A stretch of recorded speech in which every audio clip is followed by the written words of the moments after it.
One of the fun parts of this project is overcoming difficulties in creating and machining parts due to the lack of machinery.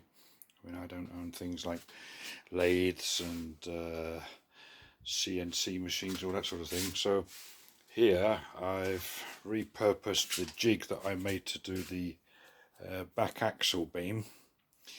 It's now serving as a clamp for the two pieces of bright steel that were brought back for me to make the rear axles. The drill is set so that it can be adjusted for the level. I'm using a magnetic digital level there to make sure that the piece itself is level and square onto the drill. And so far I've drilled the pilot hole into one end. Everything seems to be working well. As they say, necessity is the mother of invention. I don't have all these posh machines, so I have to make do with what I have got.